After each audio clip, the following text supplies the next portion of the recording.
Hello students, मैं हूं MK Yadav, founder and director of the IAS hub.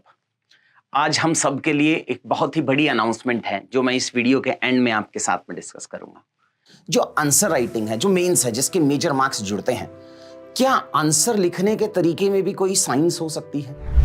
जो भी मेरे बच्चे 2024 में यूपीएससी की परीक्षा देने वाले हैं, उन्हें आंसर राइटिंग स्टार्ट कैसे करनी है। लेकिन अगर आप आंसर राइटिंग में आज जीरो हैं, आपको नहीं पता कि यूपीएससी कैसे क्वेश्चन पूछता है, मैं कहां से स्टार्ट करूं, क्या मैं प्रीवियस ईयर क्वेश्चन कर लूं, क्या मैं किसी के टेस्ट सीरीज कर लूं, क्या अगर ये सारे क्वेश्चंस आपको सॉल्व करने हैं तो नेक्स्ट 20 मिनट्स का हम एक वीडियो देखते हैं।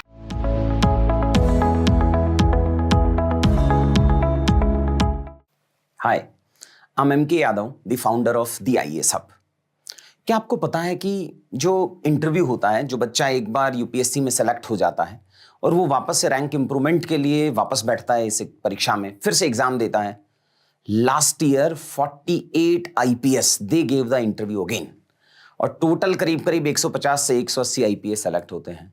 मतलब कि 33% आईपीएस वापस से इस परीक्षा में बैठे टू इंप्रूव देयर रैंक, और बाकी जो हैं 6 लाख और बच्चे बैठते हैं और उसमें से तो बहुत कम सिलेक्शन होता है। इसका मतलब ये है कि जो बच्चा एक बार सर्विसेज में चला गया है, जैसे आप शुभम कुमार देखिएगा, तो शुभम कुमार रैंक इंप्रूवमेंट का बच्चा था, उस साल का रैंक 1।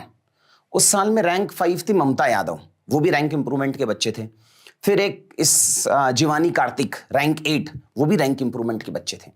सो इतने सारे बच्चे जो रैंक इंप्रूव कर पा रहे हैं, वो कैसे कर पा रहे हैं? बिकॉज जो आंसर राइटिंग है, जो मेंस है, जिसके मेजर मार्क्स जुड़ते हैं, क्या आंसर लिखने के तरीके में भी कोई साइंस हो सकती है? क्या आपको लगता है कि जो हम इंट्रोडक्शन लिखते हैं, जो हम बॉडी लिखते हैं, जो हम कंक्लूजन लिखते हैं, उसमें कुछ साइंस हो सकती है क्या? कि किस तरीके का इंट्रोडक्शन अच्छा होता है, किस तरीके की बॉडी अच्छी होती है, पार्ट्स सब पार्ट्स अच्छे होते हैं, एग्जाम्पल्स कब लिखना है, केस स्टडीज कब लिखनी है, फैक्ट्स कब लिखने हैं, कीवर्ड्स कब लिखने हैं, किस तरीके का कंक्लूजन लिखना है। So yes, after my experience of mentoring more than 800 successful students in last 4 years, और इस बार में भी करीब करीब 200 सवा 200 में भी 250 students are going to clear this exam this year.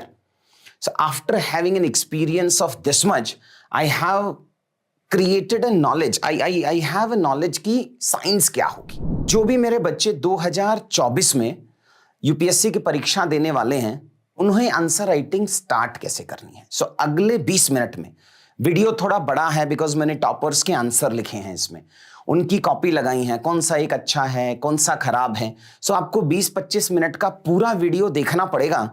लेकिन अगर आप आंसर राइटिंग में आज जीरो हैं, आपको नहीं पता कि यूपीएससी कैसे क्वेश्चन पूछता है, मैं कहां से स्टार्ट करूं, क्या मैं प्रीवियस ईयर क्वेश्चन कर लूं, क्या मैं किसी के टेस्ट सीरीज कर लूं, क्या अगर ये सारे क्वेश्चंस आपको सॉल्व करने हैं तो नेक्स्ट 20 मिनट्स का हम एक वीडियो देखते हैं।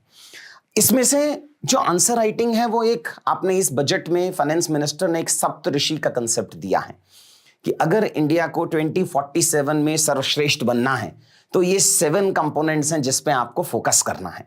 मेरा नॉलेज भी 7 पार्ट्स में डिवाइडेड है कि अगर आप आज जीरो हैं, आपको नहीं पता आंसर राइटिंग करना कैसे, आपको ये भी नहीं पता कि वुमेन एम्पावरमेंट क्या है, आपको ये भी नहीं पता कि टेररिज्म क्या है, हेल्थ क्या है, हमें आज कुछ नहीं आता है, मैंने आज तक 0 आंसर्स लिखे हैं। मैं वहां से शुरू करूंगा, और मेरे बहुत सारे बच्चे हैं जिनके 450 प्लस मार्क्स आए हैं मेंस में, जीएस में। सो 0 से 450 कैसे ला सकते हैं, मैं कोशिश करूंगा 20 मिनट में समराइज करने का। सो ये 7 प्रोसेस है। मतलब अचानक तो ऐसा होगा नहीं कि आज आपको आंसर राइटिंग आता नहीं है और कल हमें बहुत अच्छा आंसर लिखना आता है। करीब करीब 3 महीने लगेंगे आपको इस साइकिल से गुजरने में, और 3 महीने बाद हम एक ठीक लेवल का आंसर लिख पाएंगे। So let's start from the first one, that is I know nothing about any topic. वहां से स्टार्ट करते हैं। सबसे पहले आपको किसी भी टॉपिक पर लिखना है। आपने आज न्यूज़पेपर पढ़ा, आपने एक न्यूज़पेपर पढ़ा जिसमें आर्टिकल आया है कि G20 की प्रेसिडेंसी इंडिया करेगा। आपने आज न्यूज़पेपर पढ़ा, उसमें आया कि एजुकेशन सेक्टर में गवर्नमेंट बहुत अच्छा कर रहा है। आपने न्यूज़पेपर पढ़ा कि वुमेन एम्पावरमेंट के लिए गवर्नमेंट बहुत अच्छा कर रहा है। सो मैंने, ये मेरी लर्निंग्स हैं जो मैंने बच्चों के साथ में लिया है, उन्हीं की आंसर कॉपीज में आपको दिखाऊंगा कि उन्होंने कैसे आंसर राइटिंग स्टार्ट किया था। सो ये 3 टॉपिक हमने शॉर्टलिस्ट किए हैं। ऐसे ही आप किसी भी टॉपिक पे लिखना शुरू कर दो। जो आपका सबसे पसंदीदा टॉपिक है वहां से शुरू करो। सो मैंने 3 टॉपिक शॉर्टलिस्ट किए, जिस भी टॉपिक पे आप लिखना चाहते हैं वुमेन पे लिखो। मैं आपको ये नहीं बोल रहा हूं कि वुमेन की एजुकेशन में गवर्नमेंट ने क्या किया, या वुमेन की इकोनॉमिक पार्टिसिपेशन में गवर्नमेंट ने क्या किया, या वुमेन को इंप्रूव करोगे तो रूरल डेवलपमेंट कैसे होगा। स्पेसिफिक डायमेंशन नहीं बोल रहा हूं मैं आपको लिखने को। जो आपका मन आ रहा है आप उस टॉपिक से स्टार्ट कर दो रिलेटेड टू वुमेन। फिर हेल्थ बोला, टेररिज्म बोला, तो मैं इन तीनों के एग्जाम्पल्स बताऊंगा आपको कि कैसे कैसे आप अपने आंसर्स को इवॉल्व करते चले जाओगे। एक बच्चा है, उसने वुमेन इन इंडिया, अब उसने आज आर्टिकल पढ़ा है, कहीं बुक में पढ़ा है कि वुमेन इन इंडिया क्या है, उसने अपना आंसर लिख दिया। जो भी आपको आता है पैराग्राफ वाइज लिखो, पॉइंट वाइज लिखो, एक करेक्टर छोड़ के लिखो, नहीं लिखो, गलत स्पेलिंग लिखो, सही स्पेलिंग लिखो, बट लिखना शुरू करो। जो भी हमें आता है वहां से हम शुरू करेंगे। The status of women India has been subject to various changes etcetera and all. जो मुझे आया मैंने सब लिख दिया, जहां मुझे अंडरलाइन करना है मैंने अंडरलाइन कर दिया। Similarly one more student has written about health sector. जो मुझे, मैं ऐसा नहीं है कि सारी गवर्नमेंट स्कीम एक साथ लिख रहा हूं, मैंने आधी गवर्नमेंट स्कीम यहाँ लिख दी। मैंने लिखा इंडिया में टाइफाइड बहुत हो रहा है यार, मलेरिया बहुत हो रहा है, हेल्थ एक्सपेंडिचर नहीं है। जो भी मुझे इंडिया के हेल्थ सेक्टर से रिलेटेड लगता है मैंने सारा एक पेज पे लिख दिया। ये टेररिज्म से रिलेटेड है कि टेररिज्म इन इंडिया क्या है, डेफिनेशन क्या है, वर्ल्ड में क्या है, टेररिज्म ऑर्गेनाइज्ड क्राइम क्या है। जो भी मुझे आता है टेररिज्म से रिलेटेड मैंने एक पेज में लिख दिया। सो आपको क्या करना है, आपको 50 टॉपिक अपने पसंदीदा आइडेंटिफाई करने हैं और उन 50 टॉपिक्स पे 50 डेज लिखना है। डेली एक एक टॉपिक पे एक एक पेज लिखना हम स्टार्ट करेंगे। ये हुआ आपका फर्स्ट फेज। फिर चलते हैं सेकंड फेज। 50 दिन मैंने आंसर राइटिंग किया, मुझे कुछ कुछ बेसिस पे आ गया। नेक्स्ट क्या है, उसी कंटेंट को, उसी नॉलेज को, अब आपको नया नॉलेज नहीं लेना, आपको उसी जो आपने पहले लिखा था अब उसको पॉइंट वाइज में लिखने का हम ट्राई करेंगे। कि आपने वुमेन रिलेटेड लिखा था, वुमेन इन इंडिया, आपने हेल्थ लिखा था, आपने टेररिज्म लिखा था। जो 50 टॉपिक आप लिखोगे उन्हीं टॉपिक्स को अब हम पॉइंट वाइज लिखना स्टार्ट करेंगे। सो इस बच्चे ने वुमेन स्टेटस इन इंडिया, अब पॉइंट वाइज लिखना उसने स्टार्ट किया है कि यार ये पहले जनरल लिख दिया, फिर लिखा challenges faced by Indian women, economic sphere पे क्या चैलेंज हैं, सोशल पे क्या हैं, पॉलिटिकल पे क्या हैं, वे फॉरवर्ड क्या है। जो भी आपने पहले कंटेंट लिखा था अब उसको हम पॉइंट वाइज लिखना स्टार्ट करेंगे। इसमें भी बहुत सारा एक्स्ट्रा फैक्ट फिगर है, ये भी एक एब्सोल्यूट आंसर नहीं है। पुराने नॉलेज को अब मैंने थोड़ा स्ट्रक्चर देना स्टार्ट किया है। So after 50 days 51st day से ये एक्सरसाइज हमें स्टार्ट करनी है। सो ये हेल्थ सेक्टर में लिख दिया, जो मेरा मन आया है पुराने लिखा था उसको पॉइंट वाइज फॉर्मेट में मैं कर रहा हूं। इसका मतलब ये नहीं है कि ये जो बॉक्सेस आप बना रहे हो ये सब सही है, नहीं नहीं, इस बच्चे को जो लगा वो उसने बना दिया। थर्ड, उसने टेररिज्म से लिख के लिखा। अब ये एक्सरसाइज आपको नेक्स्ट 15 डेज में कर देना है। 50 दिन में 50 टॉपिक पे जो मनाए लिखा, नेक्स्ट 15 डेज में, इसका मतलब almost 3 to 4 topics every day जो पहले लिखा था उसको रिवाइज करके पॉइंट वाइज फॉर्मेट में हम लेके आएंगे। सो अब हम हो गए हैं 65 डेज में। फिर नेक्स्ट आता है, अब हम उसको एक आंसर का फॉर्मेट देंगे। आंसर के फॉर्मेट में हम क्या करेंगे कि सिर्फ इंट्रोडक्शन लिखेंगे। अब मैं आपको कोई क्वेश्चंस चूज कर लो, आप प्रीवियस ईयर क्वेश्चन उठाओ, कुछ भी क्वेश्चन था उसी से रिलेटेड। हमने पहले वुमेन देखा था, सो वुमेन रिलेटेड कोई क्वेश्चन आपको प्रीवियस ईयर से पिक कर लेना है, या हेल्थ से रिलेटेड प्रीवियस ईयर का कोई भी क्वेश्चन पिक कर लेना है, टेररिज्म का कोई भी प्रीवियस ईयर क्वेश्चन पिक कर लेना है। बट हमारी प्रिपरेशन अभी इतनी नहीं हुई है कि मैं पूरा आंसर लिख पाऊं। तो अब मुझे क्या करना है, अब मुझे आंसर को भी तोड़ना है अलग अलग पार्ट्स में। तो अब मैं सिर्फ इंट्रोडक्शन में मास्टरी करूंगा। ट्रस्ट मी, मैंने ऐसे बच्चे भी देखे हैं, सेलेक्ट होते हुए देखे हैं, बहुत अच्छी रैंक लाते हुए देखे हैं, जिनके प्रिपरेशन के time when they started their preparation they knew nothing about answer writing और finally they got selected. So but problem क्या आता है, जब आप अपनी जिंदगी का पहला आंसर लिखोगे ना उसमें आपको लगेंगे 1 घंटा, may be more than that, और फाइनल एग्जाम में आपको मिलते हैं 8 से 9 minute. But that is fine. Cycle चलानी भी अपन ने ऐसी सीखी थी, ये शुरू में गिरते विरते एंड ऑल, वो हाफ क्रॉस एंड ऑल, फिर फाइनली जाके कहीं साइकिल चलाना सीखा था। आंसर राइटिंग भी सेम ही है। शुरू में हमें बहुत टाइम लगेगा। आप शुरू में न्यूज़पेपर भी पढ़ेंगे तो आप हो सकता है 3 घंटे लगा रहे हैं, बट फाइनल टाइम में वो आधे घंटे में हम फिनिश कर लेंगे। सो जो हमारा थर्ड स्टेप है, that third step is with respect to only introduction. So women related question, health related question, terrorism related question, तीनों का हम सिर्फ और सिर्फ इंट्रोडक्शन लिखेंगे। अब लेकिन मैं आपको सजेस्ट करता हूं, हम इस वीडियो के डिस्क्रिप्शन में आपको एक सैंपल कॉपी देंगे जो ऐसी दिखती है। उसके ऊपर कोई क्वेश्चन लिखा होगा, वो आप, ये मैंने यहां पे लिखा हुआ है, मैं आपको सिर्फ ब्लैंक शीट दूंगा विद दीज कवरेज कटिंग्स, ये जो मैंने लाइंस खींची हुई हैं। आप यहां अपना क्वेश्चन लिख लेना और यहां से लिखना स्टार्ट करना। मैंने ये जो जगह छोड़ी है वो छोड़ी है इंट्रोडक्शन के लिए। अब देखो, आपके आंसर ना बैलेंस होना चाहिए, मतलब कि आपका इंट्रोडक्शन 4 या 5 लाइन से ज्यादा नहीं होना चाहिए। अगर 4 या 5 लाइन से बड़ा आप इंट्रोडक्शन लिख रहे हैं, मतलब आप बॉडी को कम वेटेज दे रहे हैं। बट वो याद तो रहता नहीं है, तो याद कैसा रहेगा? अपन मार्किंग कर देते हैं यहाँ पे। सो आपने एक मार्क यहाँ पे डाल दिया कि मेरा इंट्रो यहीं पे खत्म हो जाना चाहिए बस, और मेरा जो कंक्लूजन है वो इसके नीचे ही आना चाहिए बस। तो मैंने आपको यहाँ पे मार्क्स लगा दिए नेक्स्ट स्टेप पे कि आप इससे ज्यादा इंट्रोडक्शन नहीं लिखेंगे। उसके बाद आपने यहाँ पे इंट्रोडक्शन लिख दिया रिलेटेड टू वुमेन। क्वेश्चन आप अपने आप चूज करेंगे, मैं ब्लैंक दूंगा, यहां बस मैंने एग्जांपल देने के लिए आपको दे दिया है। क्वेश्चन है, discuss the positive and negative impacts of digitalization on women in India. आपको यहां इसका इंट्रोडक्शन लिखना है, जो आपके हिसाब से इंट्रोडक्शन हो आप लिख देना। Next question for example that is related to health, so आपने हेल्थ का इंट्रोडक्शन लिख दिया। Next question related to terrorism, तो आपने टेररिज्म का इंट्रोडक्शन लिख दिया। लेकिन ये लाइन बहुत जरूरी है, ट्रस्ट मी, बिकॉज बच्चा क्या करता है कि हाफ पेज तक इंट्रोडक्शन ले आता है, उसके बाद बॉडी शुरू करता है, बट उसका हर चीज का एक वेटेज होता है। अगर आप इंट्रोडक्शन को बॉडी बना दोगे या बॉडी को इंट्रोडक्शन बना दोगे तो आपको अच्छे नंबर नहीं मिलेंगे। Next fourth step. अब फोर्थ स्टेप क्या होता है कि किसी भी क्वेश्चन को कितने पार्ट्स और सब पार्ट्स में आपने डिवाइड करना है, वो बहुत जरूरी है। बिकॉज अगर जो सवाल पूछा है उसने पार्ट्स में आपने डिवाइड नहीं किया तो आपने अनबैलेंस्ड आंसर लिखा है, और अनबैलेंस्ड आंसर में आपको पूरे नंबर नहीं मिलेंगे। प्लस अगर आप जो आंसर लिखना चाह रहे हैं उस आंसर में आपको एक्स्ट्रा आधा नंबर लेना है। कॉम्पिटिटिव एग्जाम है, देखो बच्चा, कॉम्पिटिटिव एग्जाम में आपको अपने कॉम्पिटिटर से अच्छा लिखना है और ज्यादा लिखना है। तभी तो है ना, एक एक इवैल्यूएटर आपकी आंसर कॉपी चेक कर रहा है। और सपोज करो इस क्वेश्चन में, ये क्वेश्चन था discuss the positive and negative impacts of digitalization on women in India. आपने पॉजिटिव भी लिख दिए, नेगेटिव भी लिख दिए, लेकिन आप गवर्नमेंट स्कीम लिखना भूल गए। ऐसा नहीं है आपके नंबर कम आएंगे, बट ज्यादा नहीं आएंगे। आधा नंबर नहीं देगा इवैल्यूएटर आपको, बिकॉज वो ही चीज आपके आंसर को दूसरे से अलग बनाती है। तो मतलब क्या हुआ, आपको पता होना चाहिए कि क्वेश्चन को कितने पार्ट्स और सब पार्ट्स में मुझे डिवाइड करना है जो पूछा है, और क्या मैं एक्स्ट्रा लिखूंगा जिससे मुझे वो आधा नंबर एक्स्ट्रा मिलेगा। सो फोर्थ स्टेप है कितने पार्ट्स और सब पार्ट्स में आपको डिवाइड करना है।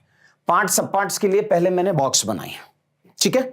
सो ये क्वेश्चन है, यहां आपने इंट्रोडक्शन लिखा था, उसकी मैंने लाइन बना दी थी। यहां मैंने फर्स्ट हेडिंग का बॉक्स बना दिया, यहां मैंने सेकंड हेडिंग का बॉक्स बना दिया, और अगर क्वेश्चन की डिमांड है कि थर्ड पार्ट भी आना चाहिए तो यहां मैंने थर्ड का बॉक्स बना दिया।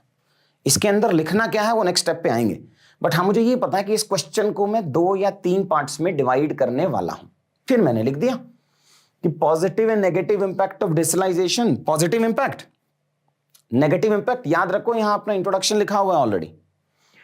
फिर आया measures taken by the government, जो मैं आपको बता रहा था कि कुछ स्टेप तो गवर्नमेंट ऑलरेडी ले चुका है, बट एक प्रॉब्लम और है, अगर गवर्नमेंट के सारे स्टेप सक्सेसफुल होते तो एम्पावरमेंट हो गया होता, बट हुआ तो नहीं है।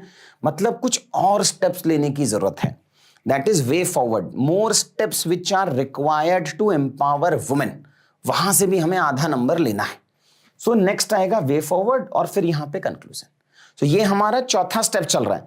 सबसे पहला क्या था, जो आपका मन आए जिस टॉपिक पे लिखना है वो लिख दो, पैराग्राफ वाइज लिखो, पॉइंट वाइज लिखो, जैसे आपको लिखना, पूरा फर्स्ट से लास्ट तक एक लिखो। सेकंड स्टेप क्या था हमारा, उसी नॉलेज को पॉइंट वाइज में कन्वर्ट करो।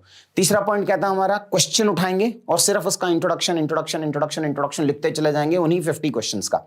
चौथा स्टेप क्या है हमारा, क्या पार्ट्स और सब पार्ट्स में हमें डिवाइड करना है। तो आप सिर्फ बॉक्स बनाओ और पार्ट्स पार्ट्स पार्ट्स पार्ट्स लिखते चले जाओ। अंदर क्या कंटेंट लिखना है वो आपको नहीं पता होगा, अभी बहुत अच्छा कंटेंट नहीं होगा आपको कि पॉजिटिव नेगेटिव क्या है, बट स्टिल हमें ये पता है कि इस क्वेश्चन को इतने पार्ट्स में मुझे डिवाइड करना है।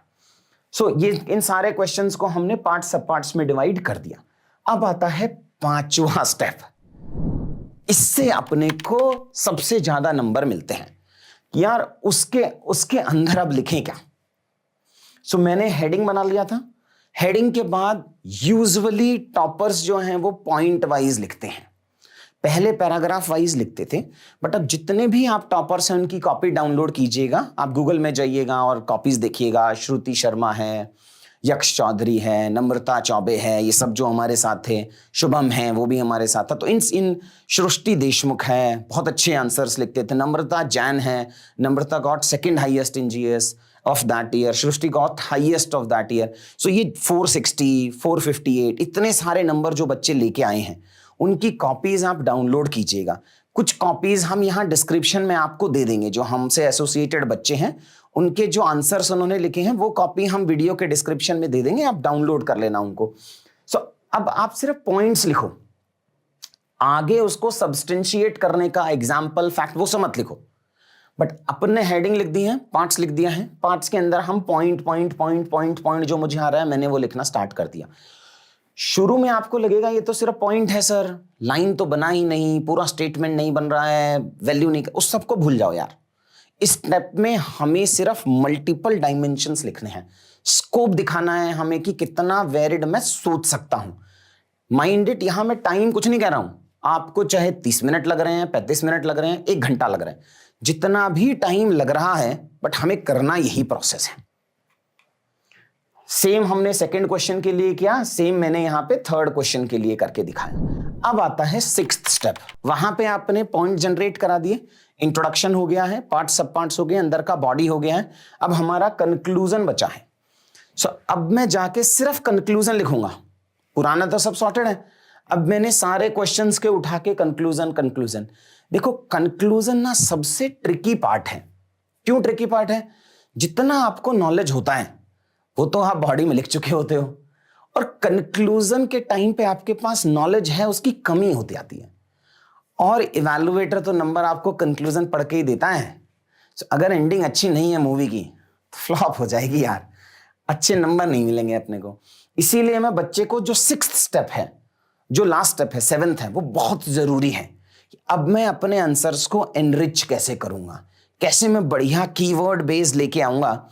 सो मैं एक नेक्स्ट सेशन लूंगा जिसमें मैं मेंशन करूंगा कि 5 चीजें जो आपको पक्का करनी है, और वो 5 चीजें आपको बिल्कुल नहीं करनी है आंसर राइटिंग में। उसमें मैंने बहुत सारे टॉपर्स की आंसर कॉपी दिखाई है, जहां पे मैं बता रहा हूं कि अगर आपको फूड प्रोसेसिंग का क्वेश्चन है तो आप उसमें लिखो ना एग्रीप्रेन्योर्स, आप उसमें लिखो ease of doing agri business, आप उसमें लिखो ईज ऑफ लिविंग। अच्छे अच्छे कीवर्ड्स अगर हम कंक्लूजन में रेडीमेड पहले ही बना के रख लें। एक इसमें मैं 9:30 पे एक डेली आज का क्वालिटी एनरिचमेंट करके एक सीरीज लेता हूं, यूट्यूब पे है, फ्री है, आप उसको देखो। उसमें मैं डेली कीवर्ड्स बताता हूं कि न्यूज़पेपर में कौन कौन से अच्छे कीवर्ड्स आ रहे हैं, उनको कैसे यूज करना है। सो आपको वो सब चीजें सीखनी पड़ेंगी यार। अगर आप चाहो कि ये सब चीजें बिना मास्टर किए आंसर राइटिंग अच्छी हो जाएगी, वो तो नहीं होगी बेटा। सो हमें वो सारी चीजें सीखनी पड़ेंगी, बट हाँ एटलीस्ट हमें तरीका वही करना है। ये जो टॉपर्स होते हैं ये कुछ अलग चीज नहीं करते हैं। किसी के 494 श्रुति शर्मा के आए या 460 प्लस आ रहे हैं, they are not doing different things, they are doing the same thing but differently as well as they are doing it. अगर मैं उनको बता रहा हूं कि कीवर्ड यूज करना है तो कीवर्ड यूज हो रहा है, अगर हम बता रहे हैं फैक्ट फिगर यूज करना है तो फैक्ट फिगर यूज हो रहा है। सो लास्ट में आपको मैं सजेस्ट करता हूं कि यहां पे हम कीवर्ड बेस्ड कंक्लूजन बहुत अच्छे रहते हैं कि आप फ्रॉम एंड टू करके यूज कर लो। थोड़ा नॉलेज वाला गेम है, मे बी किसी फ्यूचर वीडियो में मैं आपको बताऊंगा कि कीवर्ड से हम बहुत अच्छे अच्छे कंक्लूजन कैसे लिख सकते हैं। ये हमने तीनों क्वेश्चंस का कंक्लूजन कर दिया। अब फाइनल है 7th। इंडिविजुअल हमने ज्ञान बहुत ले लिया, अब मैं आपको आंसर कॉपी दिखाऊंगा टॉपर्स की, जहां पे उन्होंने ये सारी चीजें यूज की हुई हैं। एक आंसर कॉपी जो मुझे बहुत ही पसंद आती है वो है सिम्मीकरण की। Simmi Karan clear this exam in the very first attempt with all India rank 31। देखते हैं किसकी कॉपी है। अच्छा, ये कॉपी है विशाल की। Vishal clear this exam I think thrice. Forest services में 5th रैंक आया था लास्ट ईयर, तो आईएएस है, महाराष्ट्र कैडर में है। उनकी आंसर कॉपी है, अच्छे आंसर लिखता था बच्चा। Discuss the positive and negative impacts of digitalization on women in India. Digitalization का इंट्रोडक्शन लिखा, इससे नीचे नहीं जाएगा, 5 लाइन से ऊपर हमें इंट्रोडक्शन नहीं लिखना है। फर्स्ट हेडिंग डाला, ये सब पॉइंट्स हैं कि rise of internet economy 1 point, second point, communication revolution 1 point, second point, e governance 1 point, second point, changing nature of women 1 second. अब ये जो एग्जांपल्स है ना, मैं ये नहीं बता रहा हूं आपको अभी, ये और नेक्स्ट लेवल पे जाके आएंगे कि ये पॉइंट लिखा, मैं उसको सब्सटेंशिएट कर रहा हूं एग्जाम्पल से। यहां मैंने एग्जाम्पल डाला, यहां मैंने एग्जाम्पल डाला, इनसे हमें और ज्यादा मार्क्स मिलते हैं। और फाइनली जाके फिर मैंने कंक्लूड कर दिया इसको। तो ये हुआ पहला क्वेश्चन जो एक टॉपर ने लिखा है, एग्जैक्टली जो हम डिस्कस कर रहे थे। ये है फाउंडेशन ऑफ नॉन इंक्लूसिव, ये है सिम्मी की कॉपी। मैंने एक इंट्रोडक्शन लिखा, इंट्रोडक्शन के बाद मैंने एक छोटा सा डायग्राम बना दिया, ये भी आजकल बहुत यूज हो रहा है।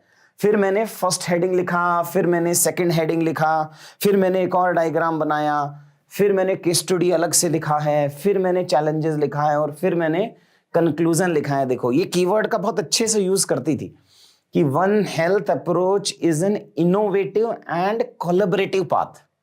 Innovative and collaborative as a keyword she used and concluded it. उसमें ज्यादा दिमाग नहीं लगाना ना, अपन रेडीमेड कीवर्ड बना लेंगे 100-150 के आसपास में, उन्हीं को यूज करते रहेंगे। जैसे ईज ऑफ डूइंग डैश, अब ईज ऑफ डूइंग बिजनेस भी हो सकता है पीपीपी के क्वेश्चन में, ease of doing agri business भी हो सकता है फूड प्रोसेसिंग के क्वेश्चन में, ईज ऑफ डूइंग रिसर्च भी हो सकता है R&D के क्वेश्चन में, ईज ऑफ डूइंग इलेक्शन भी हो सकता है इलेक्शन कमीशन के क्वेश्चन में। So ease of doing dash करके हमने कीवर्ड बना लिया, डिपेंडिंग अपॉन द क्वेश्चन हम उसे कस्टमाइज करके यूज कर लेंगे। ये लास्ट क्वेश्चन है हमारा जो बच्चे ने लिखा है, इंट्रो लिखा 3 में, फिर फर्स्ट पार्ट पॉइंट एग्जांपल्स लिख रहे हैं, then 2 parts solutions to curb, global में क्या करना है, डोमेस्टिक में क्या करना है, नेक्स्ट हेडिंग एंड कंक्लूजन। यहां भी वो कीवर्ड बेस्ड यूज कर रहे हैं, इंडियाज जीरो टॉलरेंस पॉलिसी। अच्छा सा कीवर्ड लिखा और कंक्लूड कर दिया। तो ये हमारा फिनिश हुआ है 7 स्टेप। रिवाइज करा देता हूं। फर्स्ट में जो मन आता है, जिस पे आता है, किसी भी टॉपिक पे लिख दो। 50 टॉपिक ढूंढने हैं, हर दिन एक एक टॉपिक उठाना है, एक एक पेज लिखना है। ये 50 डेज का हुआ। सेकंड, उसी कंटेंट को आपको पॉइंट वाइज लिखना है। वो हमें 3 से 4 टॉपिक पर डे लिखने हैं। सो हमारा हो गया 51 से 65-66 डेज में हम फिनिश कर देंगे। थर्ड आएगा, अब हम क्वेश्चंस में आएंगे। प्रीवियस ईयर क्वेश्चन उठा लो, टॉपर्स क्वेश्चन उठा लो, कुछ भी क्वेश्चन उठाओ और उसका सिर्फ और सिर्फ इंट्रोडक्शन पे फोकस करो। फिर नेक्स्ट पॉइंट पे आएगा, वो लाइन खींच के करना इंट्रोडक्शन, वो आप डाउनलोड कर लीजिएगा, हम डिस्क्रिप्शन पे डाल देंगे। नेक्स्ट आएगा हमारा पार्ट्स और सब पार्ट्स, कितने पार्ट्स और सब पार्ट्स में आपको जाना है, वो हुआ मेरा 4th पॉइंट। 5th पॉइंट होगा उनके अंदर जो कंटेंट लिखना है वो सब मैंने लिख दिया। और 6th पॉइंट होगा, अब मैं कंक्लूजन लिख रहा हूं। और 7th पॉइंट होगा आफ्टर 90 डेज, अब आपको पूरे आंसर्स लिखने हैं। याद रखना, शुरू में आप टाइम पे बहुत फोकस ना करें, हमें एक ठीक ठाक सा लेवल ऑफ आंसर लिखना है। एक और जो मेरा एक्सपीरियंस है बच्चों के साथ, बच्चा आंसर राइटिंग क्यों नहीं करता है? आपको तो बेसिक प्रॉब्लम आंसर राइटिंग नहीं करने की है कि उसे ना सच्चाई से डर लगता है कि अगर वो आंसर लिखने लगेगा तो उसे पता चल जाएगा कि उसे लिखना ही नहीं आता। सो उस सच्चाई से एनकाउंटर नहीं करना है मुझे, कि because if I will realize कि आंसर राइटिंग मुझे नहीं आता है और फाइनल एग्जाम बिना आंसर राइटिंग के होगा नहीं, सो जो गैप है ना वो बहुत महीने ले जाता है आपके। Trust me, I know lot of kids who are addictive of answer writing. एक बच्चा है who is going to get selected this year, Rakesh नाम है उसका। He wrote 50 test between pre and mains यार। So answer writing becomes addictive after a certain level. एक चीज में आपका परफेक्शन आ गया, फिर तो आप उसको बहुत सारा करते हैं ना, बहुत मजा आता है उसको करने के लिए। सो वो जो फियर है, वो फियर फैक्टर हटाना पड़ेगा।